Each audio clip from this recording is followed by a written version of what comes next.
आमच्याकडे जो कागदपत्र उपलब्ध आहे त्याच्यामधल्या उल्लेखानुसार हे ठिकाण साधारण हे मंदिर 1877 पासून उपलब्ध आहे. 2027 ला 150 वर्ष या परिसराला पूर्ण होतील. त्याचं शिखरही खूप चांगल्या अवस्थेत बघायला मिळतं.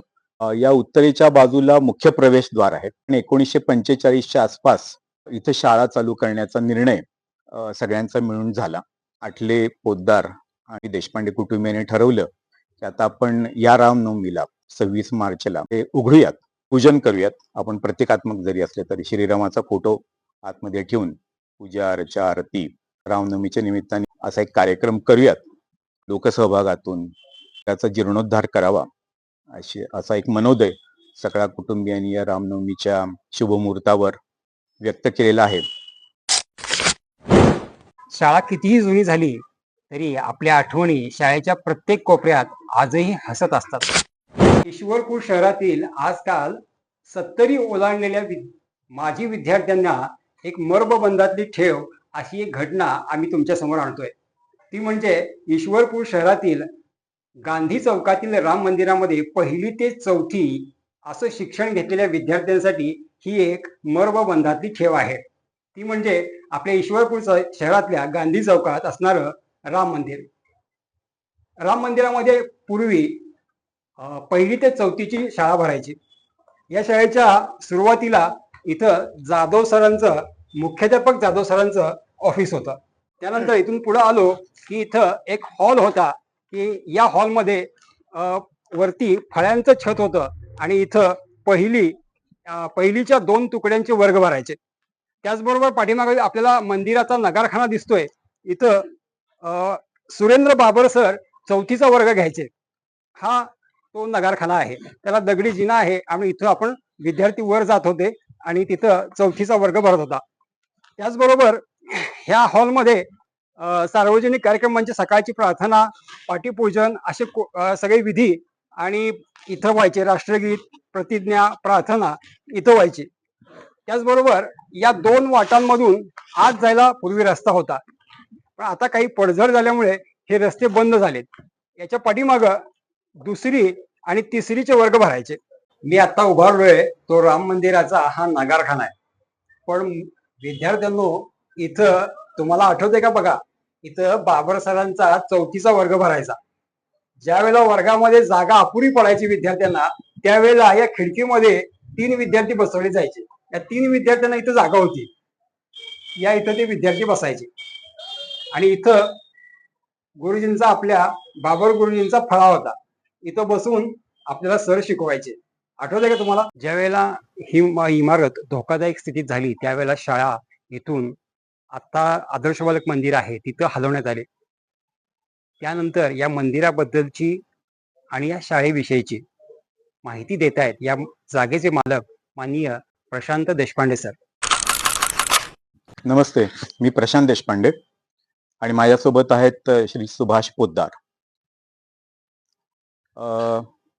या जागेबद्दल म्हणजे श्रीराम मंदिर ईश्वरपूर गांधी चौक इथं जी ही मंदिराची इमारत आहे किंवा परिसर आहे याबद्दल आम्हाला जी माहिती उपलब्ध आहे ती थोडी आपल्याशी पण शेअर करावी या उद्देशाने ही थोडी माहिती सांगण्यासाठी आज इथं आपण जमलोय. आमच्याकडे जो कागदपत्र उपलब्ध आहेत त्याच्यामधल्या उल्लेखानुसार हे ठिकाण साधारण हे मंदिर 1877 पासून उपलब्ध आहे असं एक कागदपत्रातून त्याचं साल समजतं.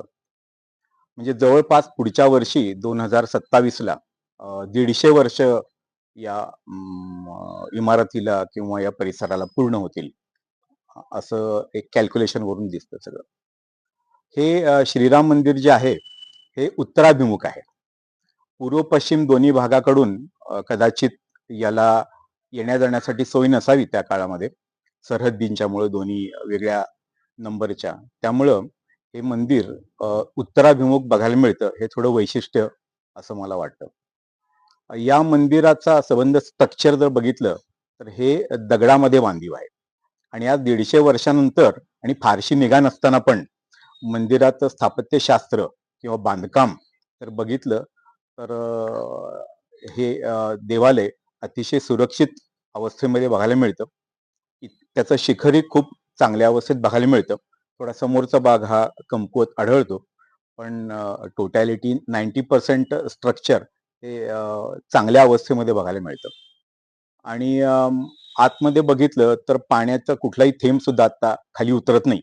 इतकं ते वॉटरप्रूफ सुद्धा आहे, थोडं बघायला मिळतं.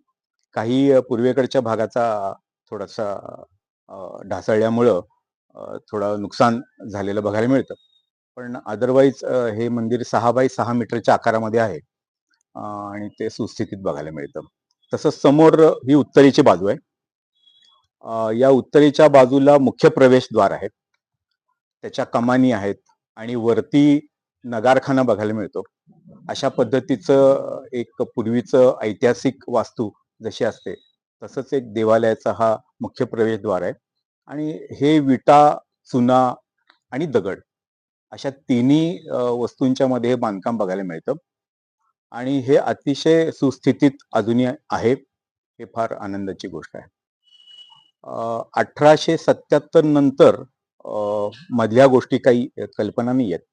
पण साधारण 1945च्या आसपास कोल्हापूरहून पहिल्यांदा कैलासवासी दामोदर लक्ष्मण रामनामे गुरुजी होते. ते या ठिकाणी आले आणि त्यांनी ईश्वरपूरमध्ये इथल्या आजूबाजूच्या पालकांनी आणि इथले पूर्वीचे प्रसिद्ध धन्वंतरी कैलासवासी मधुकर आठले, डॉक्टर मधुकर आठले यांच्या विनंतीवरून आणि पालकांच्या विनंतीवरून इथे शाळा चालू करण्याचा निर्णय सगळ्यांचा मिळून झाला.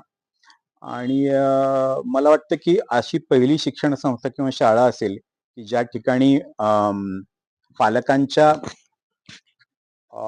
पालकांच्या विचारांनी किंवा पालकांच्या प्रभावाने आणि दबावाने म्हणूयात अशी शिक्षण संस्था आणि शाळा सुरू झाली. स्वतः अण्णा या वास्तूमध्ये पाठीमागं पूर्वी राहायसाठी 2 खोल्या होत्या, त्यात राहायचे ते. आणि इथं शाळा त्यांनी चालू केली 1945च्या सुमाराला, स्वातंत्र्यपूर्व काळामध्ये. आणि त्यानंतर मग ही रामनामे गुरुजींची शाळा असं पद्धतीनं ती प्रचलित होती. कालांतरानं कदाचित थोडी पडझड झाल्यामुळं किंवा इमारती जुन्या झाल्यामुळं शाळा सुरक्षित राहिली नाही आणि मुलांची संख्या पण कालांतरानं वाढत गेली. आणि त्यानंतर शासकीय निकष पण बदलत गेले की पटांगण हवंय किंवा स्वच्छतागृह हवं, वर्गखोल्या मोठ्या हव्यात, हवेशीर वगैरे. अशा पद्धतीच्या बदलत्या शैक्षणिक निकषांच्या मुळे शाळा इथून उरण इस्लामपूर ईश्वरपूरमध्ये आता जे आदर्श बालक मंदिर म्हणून संबंध शैक्षणिक संकुल आहे त्या ठिकाणी ती गेली. आणि त्यानंतर हे इथं बंदच राहिली. साधारण 1982च्या दरम्यान 14/9/1982 अशी तारीख मला आठवते. यावेळेला या ट्रस्टचं काम पाहणारे 3 व्यक्ती डॉक्टर शरद मधुकर आठले, श्रीयुत कैलासवासी मनोहर भीमराव पोद्दार हे उपाध्यक्ष होते संस्थेचे त्यावेळेला. आणि कैलासवासी प्रल्हाद हरी देशपांडे जे अनेक वर्ष मानद सचिव म्हणून शिक्षण संस्थेचं काम पाहत होते.